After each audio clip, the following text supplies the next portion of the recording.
Day 14 of World War II arrived with a heavy sense of disbelief. By this point, the world was no longer simply reacting to the outbreak of war. It was absorbing the shock of how quickly everything familiar was collapsing.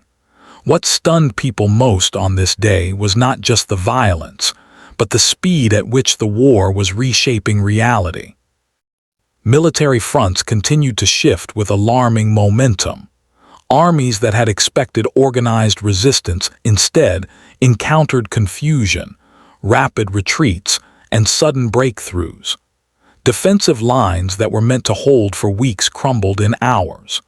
Commanders realized that traditional strategies were failing against modern warfare, and this realization sent waves of fear through high command. Civilians were left stunned by how fast war reached their doorsteps. Towns that had gone to sleep in peace woke to occupation, evacuation orders, or the distant thunder of artillery. Radios crackled with urgent announcements, often contradicting rumors spreading faster than truth. For ordinary people, Day 14 felt like the moment when denial finally broke. One of the most shocking aspects of this day was how normalized fear became. Air raid sirens no longer caused panic.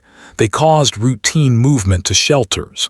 Blackouts were enforced without question. Children learned the sound of aircraft engines before they learned multiplication. War was no longer an event. It was daily life. On the front lines, soldiers experienced moments that would haunt them forever. Some faced their first major engagement, discovering how different real combat was from training. Others witnessed the sudden loss of friends who had been laughing hours earlier.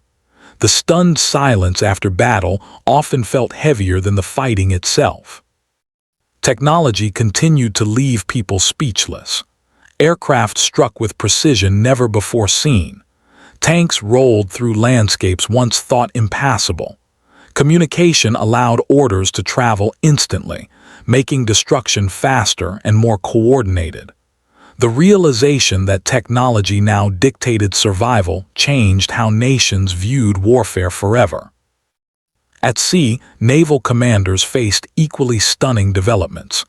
Shipping lanes were no longer safe, even far from coastlines. The idea that oceans could protect nations was rapidly fading. Sailors understood that danger could rise from beneath the waves without warning, and that realization altered global strategy overnight. Politically, Day 14 exposed cracks beneath confident speeches. Leaders who had promised quick victory now spoke cautiously. Emergency powers expanded. Civil liberties quietly shrank. What stunned many was how willingly populations accepted these changes, driven by fear and uncertainty. Economically, the shock deepened. Factories were redirected entirely toward war production. Civilian goods disappeared from shelves. Rationing tightened.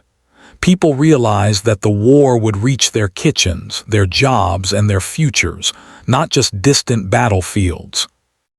Occupied regions experienced some of the most stunning transformations. New rules appeared overnight. Familiar flags were replaced. Languages, laws, and routines changed abruptly. For those living under occupation, Day 14 marked the realization that liberation would not come quickly. Resistance, though still fragile, began to stir. Quiet acts of defiance, hiding radios, spreading messages, refusing cooperation, started appearing. The courage required for even the smallest action stunned observers, especially as punishments grew harsher. Internationally, neutral nations watched with disbelief.